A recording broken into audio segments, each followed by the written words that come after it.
What's going on, guys? It's time to talk about the sequel to Venom. I reviewed Venom like a year ago, and I just checked out the sequel last night, so let's talk about it.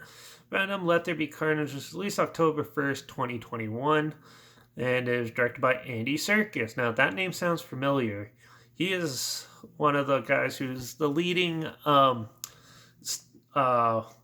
motion capture animation because he played Smeagol in the Lord of the Rings trilogy, Lord of the Rings, Fellowship of the Ring, Lord of the Rings, Two Towers, Return of the King. He played Kong in the 2005 remake of King Kong, and then apparently he's the director behind the Batman, and he's also worked on other films like Rise of the Planet of the Apes, Dawn of the Planet of the Apes, and War for the Planet of the Apes, to name a few.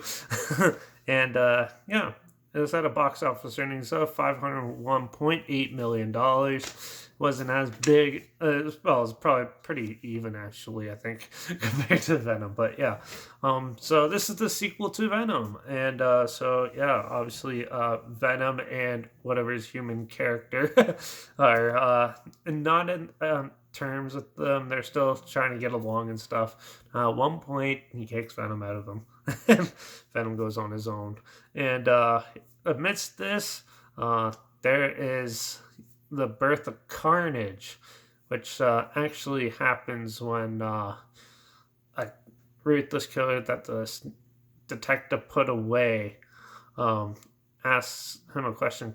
He bites him, and then the blood from the guy who has venom in him goes on him, and it's active too. It's an evil red parasite and goes into him, and Carnage is born.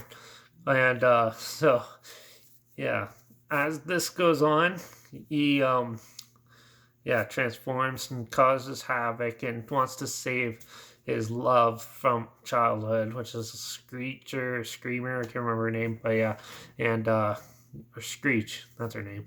And so he goes to save her, but in the process, Venom and the red goo one, Carnage, they can't sound effects, they can't, like, loud noises hurt them. So that's like a growing battle. But yeah, the battle between Venom and the human character, and then you have Carnage and Screech like having problems trying to figure things out too. And then at the climax, they come together and fight. It's your typical superhero smash up type movie, but done to a lesser extent. This felt more like an X-Men film, sort of like from like 5-6 years ago, than a movie that came out last year. Yeah, I did really like it though. It's very dark and cool, and just the CG and stuff was a little comic booky, which is it's just good. I like films that have that and stuff too. It almost felt like when the Incredible Hulk first came out. It felt like that, where it felt like you were in a comic book, but with like actual humans. And it just has a better flow like that than these super polished Marvel movies and stuff.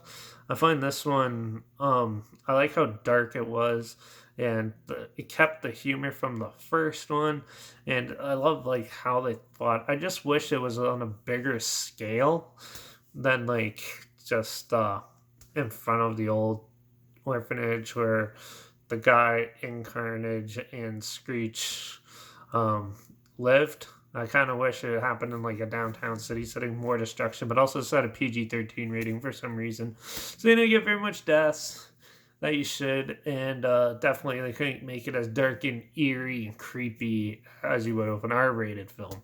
So yeah, you get your action-packed, basic superhero plot lines with a twist you can see somewhat coming. There's also a mid twist in there, which I didn't see coming, which is a little confusing, but that's sequel bait. And yeah, but it's your standard linear superhero plot with like darker enemies that technically are aliens from another world just fighting on Earth with humans in them.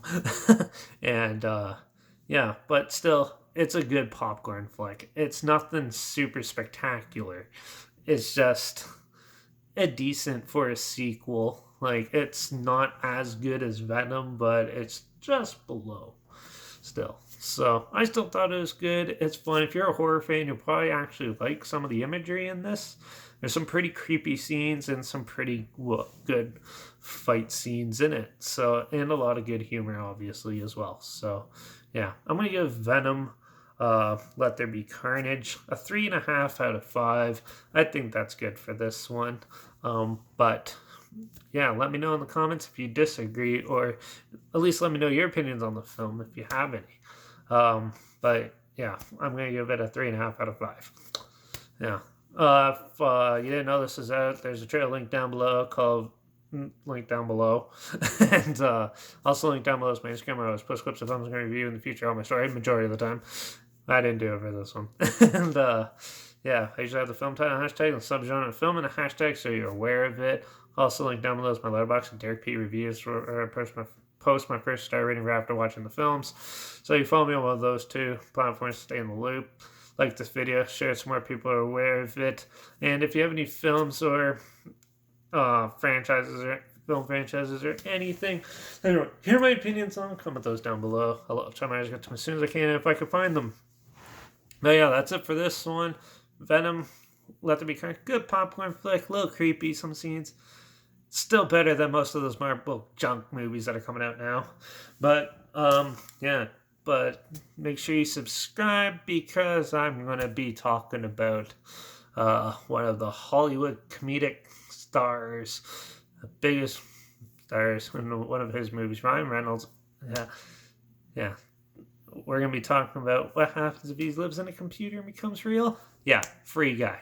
I'm going to be talking about Free Guy in my next review, so hopefully we can find something weird, obscure, and odd together, or so you hear my opinions on popular films like this one or Free Guy, which is the next review. So make sure you subscribe, and yeah, guess watch out for all those alien parasites fighting in our world, and I guess I'll see you all in the next one. So till then, cheers.